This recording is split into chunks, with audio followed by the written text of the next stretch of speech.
membuat aplikasi kasir menggunakan Android Studio. Perkenalkan, saya Intan Maulidiana, saya perwakilan kelompok. Di sini saya juga akan mengerjakan tugas UAS di mata kuliah Mobile Computing. Yuk langsung simak videonya. Nah, pertama-tama kita membuat database-nya terlebih dahulu. Kalau saya membuat database itu di Laragon ya teman-teman. Kita buka Laragon, kita start all, lalu kita ke database. Kita tekan LOOP. Nah, di sini kita membuat database-nya dulu. Nih, di sini kan kita membuat aplikasi kasir. Jadi kita ketik DB kasir. Kita tekan create. Nah, sudah muncul ya teman-teman. Lalu kita ke SQL, kita akan membuat tabelnya. Di sini saya menggunakan dua tabel, yaitu tabel barang dan tabel user.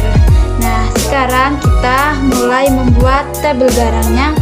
Pertama, kita ketikkan create table TB barang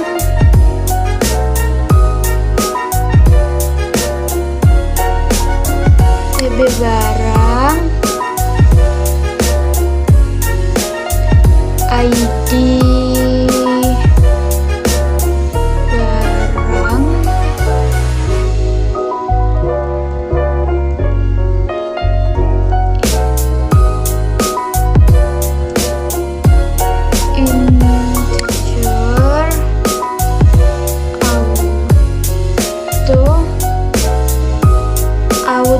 integer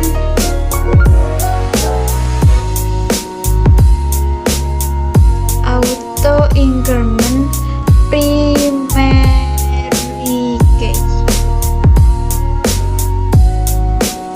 Kita kasih koma, lalu kita di bawahnya membuat. Nah, di dalam tabel ini ada filenya. Yang pertama ID barang, lalu kita tambah juga nama barang. Kita ketik varchar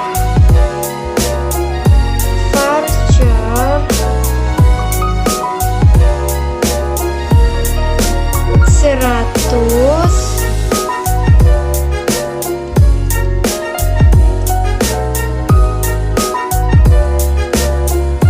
Kita kasih koma, koma, lalu di bawahnya di sini ada file kategori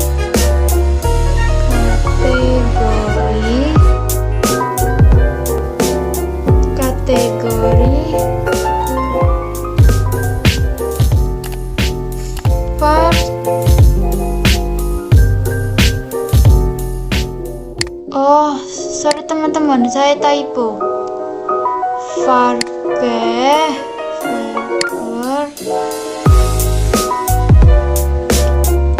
Kita masukkan 50.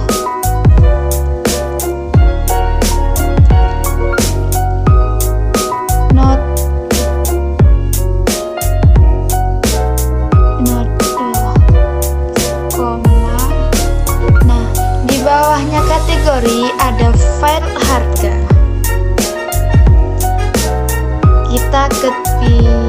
Kita kasih desimal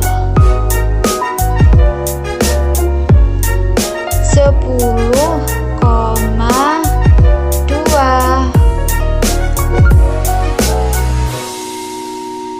Lalu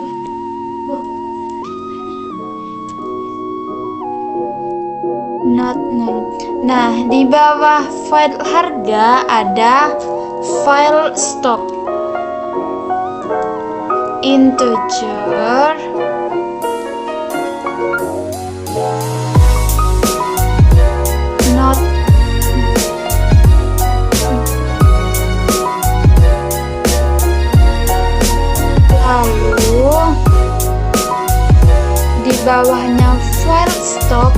ada jumlah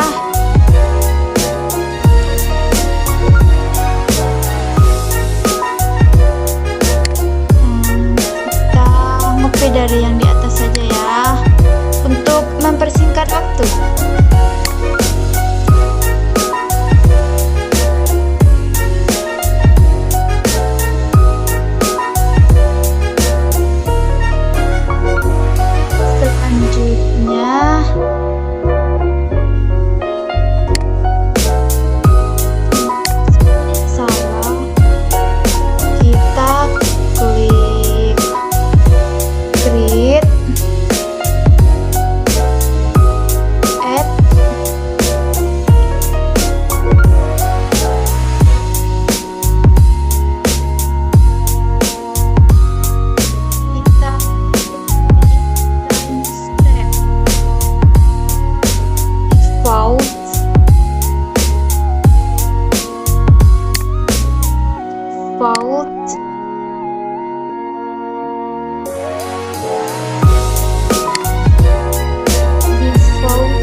Timestamp.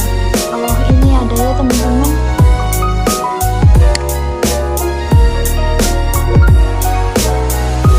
Lalu kita rapikan. Sorry. Tapi kok ini ada yang merah ya? Apanya ya? Apakah ini salah ketikan?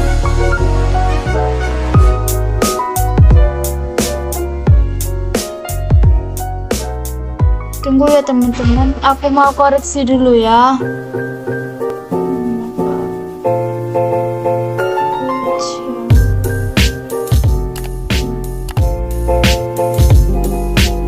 Oh, kenapa ini merah? Karena kurang L.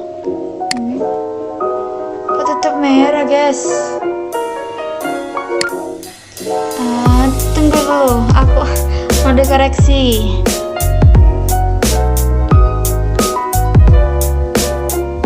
Oh, ternyata saya typo.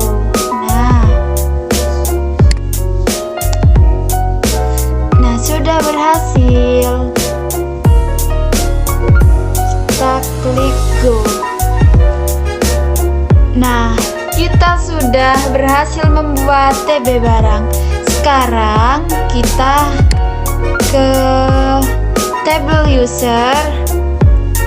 Selanjutnya kita ketikkan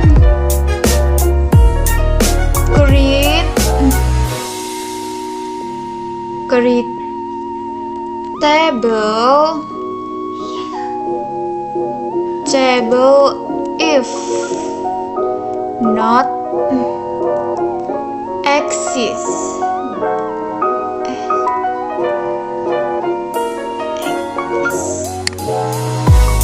Lalu kita tambah table user. Di sini kita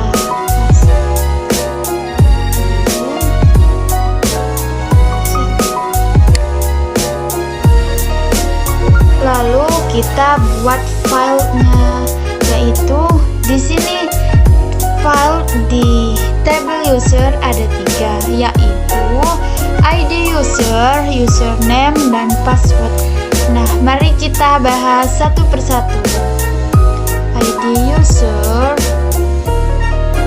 integer,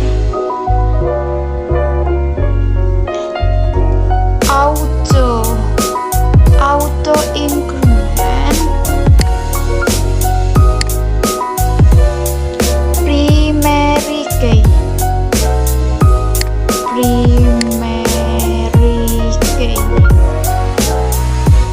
Sorry.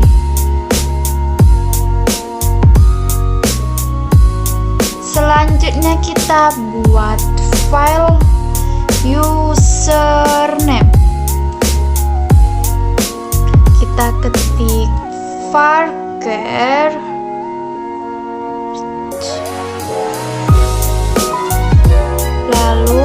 kita kasih 50. Kita ketik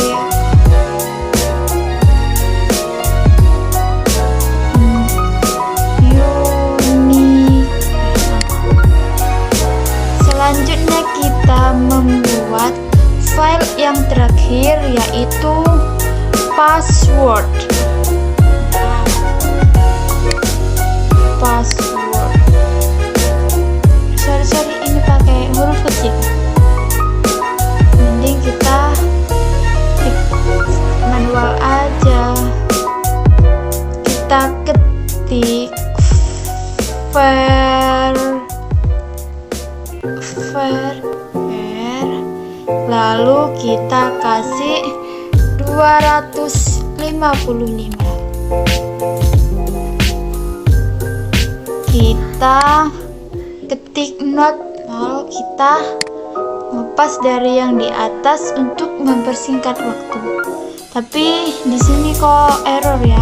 Kenapa error? Karena kita belum menambahkan koma. Nah, sudah tidak error lagi kan ya teman-teman. Sekarang kita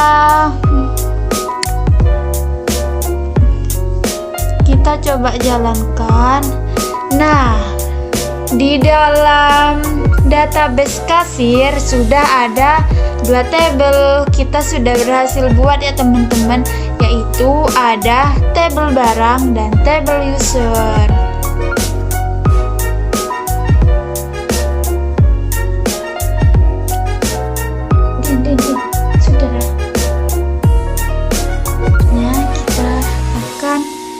Pergi ke Windows SSD-C, kita ke Laragon. Setelah itu kita ketik W. Nah, di W ini kita sudah membuat folder kasir APA. Nah, lalu di sini kita klik cmd, enter. Di dalam ini kita klik kode spasi dot. Nah, lalu otomatis kita ke Visual Studio Code-nya ya teman-teman. Nah, pertama-tama di dalam folder ini kita membuat file config dan login. Nah, ini codingan bagian login dan ini codingan bagian config. Selanjutnya kita membuat folder barang. Nah, di dalam folder barang ini kita akan membuat file 4, yaitu CRUD, yang artinya create, read, update, dan delete. Nah, mari kita bahas satu persatu. Di bagian create ini codingannya seperti ini ya teman-teman. Lanjut ke delete, ini codingannya, read codingannya, dan ini update. Selanjutnya kita ke gender client. Nah, lalu di sini kita membuat login, create, read, update, dan delete. Semisal kita pencet login, nah kita ke localhost. Misalnya kita mau masuk ke create. Nah, kita copy dari sini, lalu kita letakkan di bagian request URL. Nah, kita copy di sini ya teman-teman. Nah, selanjutnya di sini ada username dan password. Nah, di mana kita membuat username dan password ini kita sinkronkan dengan database. Jangan lupa kita di sini pilih post, lalu kita pilih body dan form, lalu kita tulis itu. Selanjutnya ada create. Nah, sama kita kalau mau membuka create, kita copy URL-nya terlebih dahulu. Nah, barusan kita kan mau buka create, kita klik create, lalu kita copy URL-nya, lalu kita paste di bagian grid. Jangan lupa kita juga pilih post. Nah, lalu kita pilih body, kemudian form. Nah, di sini filenya ada ID barang, nama barang, kategori, harga, stok, dan jumlah. Begitu juga langkah-langkahnya di create, update, dan delete.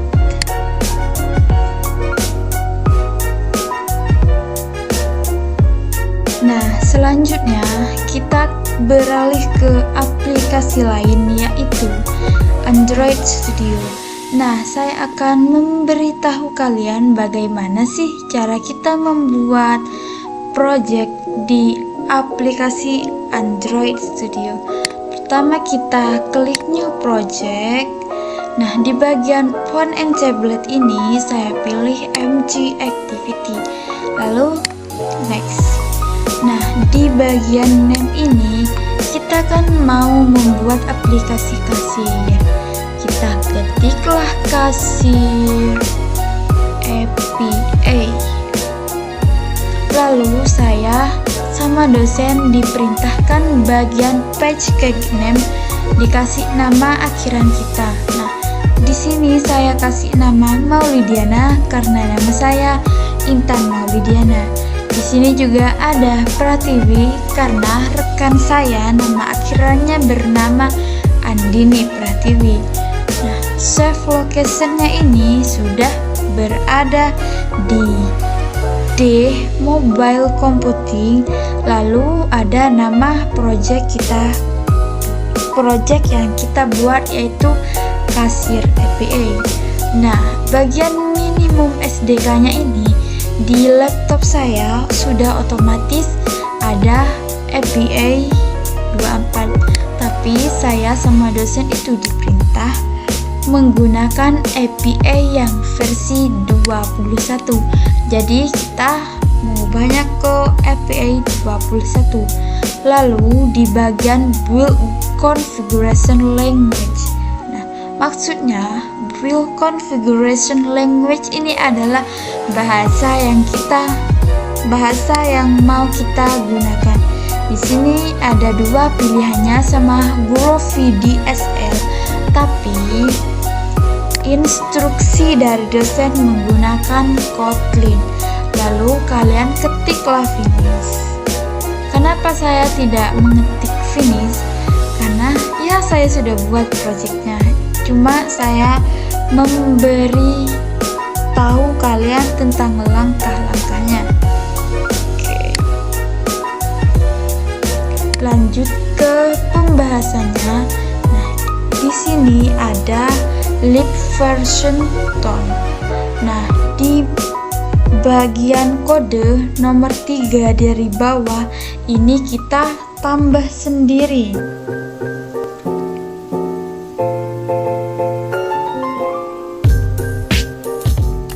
Nah, di bagian application ini adalah berfungsi untuk membangun aplikasi Android. Nah, di bagian com.android application, sedangkan di bagian org jetbrains.kotlin android ini berfungsi untuk menambahkan dukungan bahasa Kotlin. Nah, di bawah ini ada ID Kotlin Personalize yang berfungsi untuk memudahkan pembuatan kelas Parsable secara otomatis lewat Personalize. Selanjutnya kita ke build Gradle modul app. Nah, kita tambahkan barisan kode ini ya teman-teman, 3 yang warna hijau. Nah, ini lalu di bawahnya ada. Nah, di bagian retrofit ini berfungsi untuk berkomunikasi dengan API atau network. Sedangkan di bagian retrofit JSON ini berfungsi agar JSON dari server bisa langsung diletakkan di bagian model atau Java. Lalu yang terakhir ada Recycler View yang berfungsi untuk menampilkan daftar data dari hasil API atau lainnya secara efisien dan fleksibel. Lalu di sini jangan lupa kita harus melakukan view binding. Nah, codingannya will feature view binding yang berfungsi untuk mengaktifkan view binding di dalam mengakses view seperti text view, button, image view, dan layout. Lalu selanjutnya kita ke layout. Nah, di dalam layout ini ada 4 file, yaitu activity apps, ada activity login, activity main, dan terakhir yaitu item barang. Nah, mari kita bahas satu persatu di bagian layout ini ya teman-teman. Nah, item barang yang berfungsi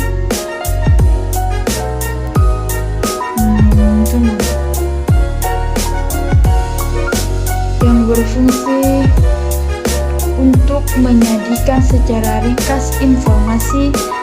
Untuk yang kedua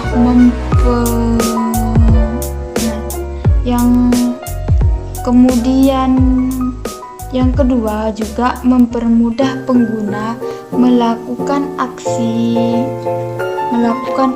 cepat terhadap item seperti edit atau hapus.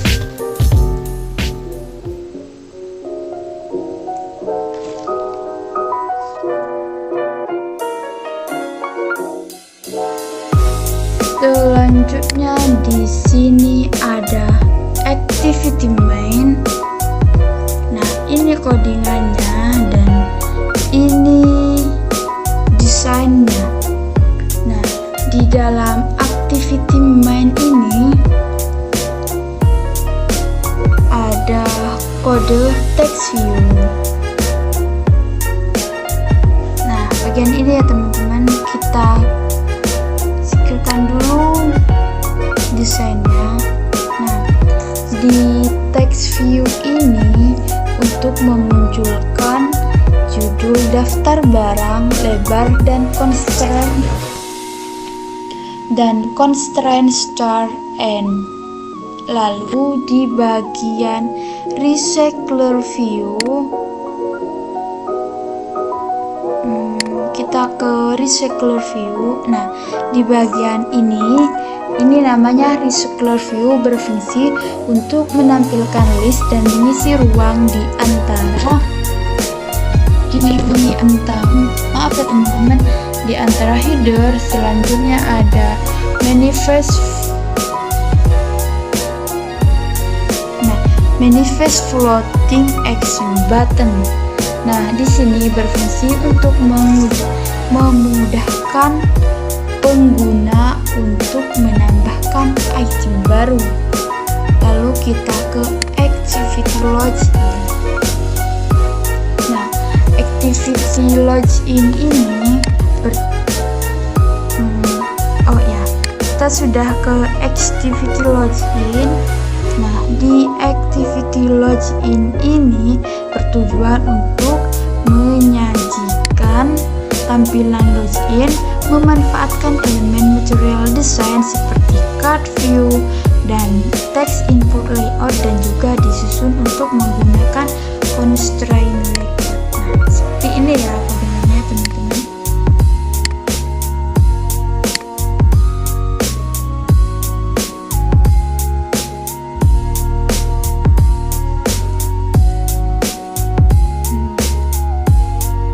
Selanjutnya ada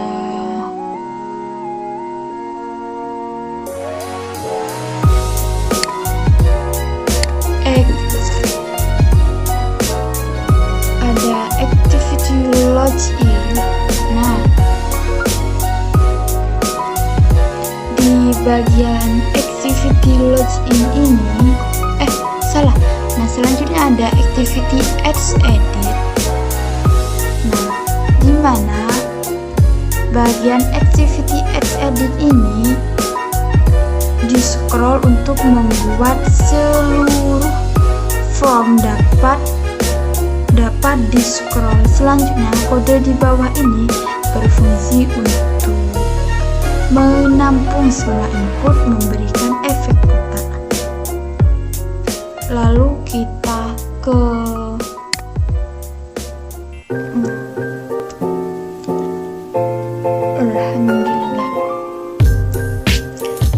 ada drawable. Di bagian drawable ini kita sesuaikan aja lah teman-teman sama keperluan kalian. Nah, di bagian drawable ini kita bahas satu persatu aja ya. Pertama kita ke background button. Nah, ini codingannya dan ini desainnya. Background card, ini kode dan ini desain. Background edit text, ini kode, ini desain. Nah, kalian bisa lihat sendirilah ya. Ini adalah icon edit. Ini adalah icon delete. Nanti dah kalian bisa lihat sendiri di hasil runnya. Nah, ini bagian IC launcher background, ini codingannya dan ini desainnya. Di bagian IC launcher foreground, nah ini codingannya dan ini desainnya. Nah, selanjutnya kita membahas tentang page cake. Nah, di dalam page cake ini ada banyak file. Kita bahas satu persatu ya teman-teman. Pertama, di user response ya. Nah, di bagian user response ini bertujuan untuk memudahkan pengguna data respon API berupa pesan dalam aplikasi. Selanjutnya ada response barang. Nah, di mana response barang ini yang memudahkan proses parsing dan pengolahan hasil request API barang, memisahkan status, pesan, data list barang ke dalam satu objek. Lalu kita ke main activity. Nah, di bagian ini ada nama dalam aplikasi kasir yang bertugas untuk menampilkan daftar barang serta menyediakan fungsi untuk menambah dan menghapus barang melalui antarmuka recycler dan retrofit. Kita ke login activity. Nah, di mana kode ini memperlihatkan pada login yang responsif dan user friendly, validasi input, request, jaringan, login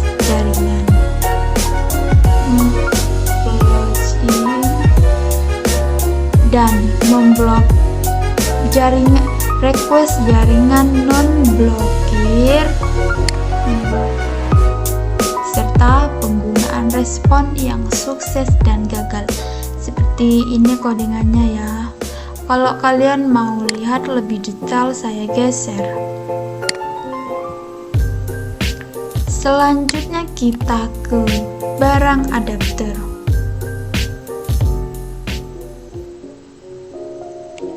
Nah, di bagian ini adapter mendemonstrasikan penggunaan view binding bersama recycler view dengan pattern callback untuk aksi edit, hapus, dan menjadikannya modular, bersih, dan responsif. Selanjutnya ada barang.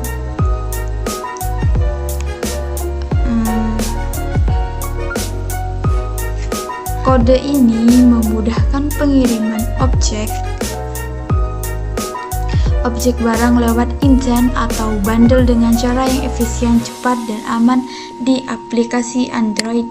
Nah, lalu di atasnya barang, yaitu ada API service yang berfungsi untuk mengembalikan call dari retrofit, memudahkan eksekusi asynchronous lewat ENGUI antarmuka, dirancang rapi sesuai dengan standar REST, memudahkan pemanggilan API di layar aplikasi.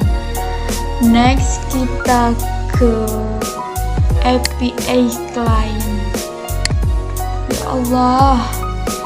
Nah, API client ini ya teman-teman, berfungsi untuk mendapatkan satu objek API service siapa pakai yang dapat melakukan request HTTP seperti get barang, login, dan sebagainya. Selanjutnya, yang terakhir ada Edge Edit Activity. Kita bahas yang Edge Edit Activity yang menggabungkan dua metode, yaitu tambah dan edit dalam satu layout dan flow sederhana. Selanjutnya ada ini kita akan membahas di bagian manifestnya dah. Di Android manifest.xml.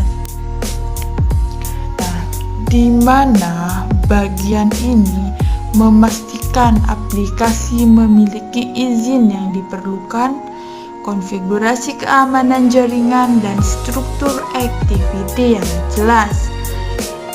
Lalu kita terakhir membahas tentang XML Network Security Config. Kesimpulannya, di bagian konfigurasi ini membuat koneksi HTTP ke 10.0.2.2 diizinkan untuk keperluan pembangunan pada emulator. Pastikan tidak digunakan di aplikasi produksi karena menurunkan keamanan data kita. Sekarang kita lanjut ke bagian running. Kalian pencet tombol yang warna hijau ini ya teman-teman. Kita ke sini. Lalu kita di bagian login kita ketik admin. Sorry saya typo. Nah, passwordnya kita juga tulis admin. Kita ketiklah login. Login berhasil. Nah, ini adalah daftar barang-barang yang teman-teman. Semisal kita mau menambah barang lagi. Semisal kita mau menambah sabun, kita mau nambah sabun dulu. Kategori sabun look harganya anggap saja 4.000.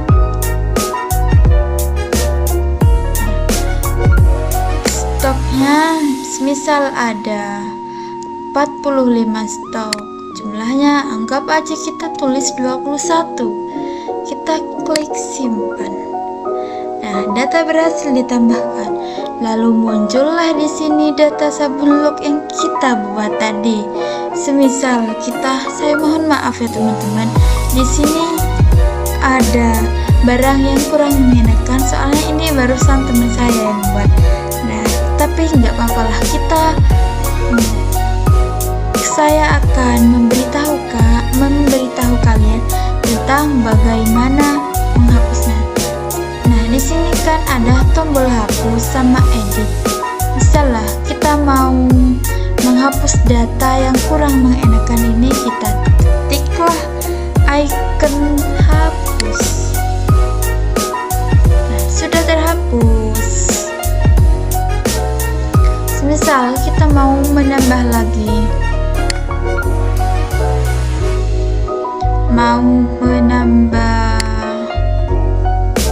tentang HP, anggap saja kita menambahkan item kategori ponsel. Harga kita kasih harga 12 juta, stok 1, jumlah 1, kita simpan. Nah, data berhasil ditambahkan.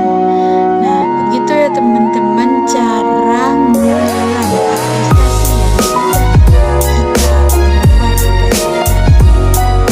Baiklah teman-teman, itu adalah tutorial membuat aplikasi kasir dari awal hingga akhir. Kalau kalian merasa video ini bermanfaat, jangan lupa di like, subscribe, and share ke teman kamu yang juga ingin belajar ya. Kalau kalian semisal ada pertanyaan, jangan lupa ditulis di kolom komentar. Thank you for watching.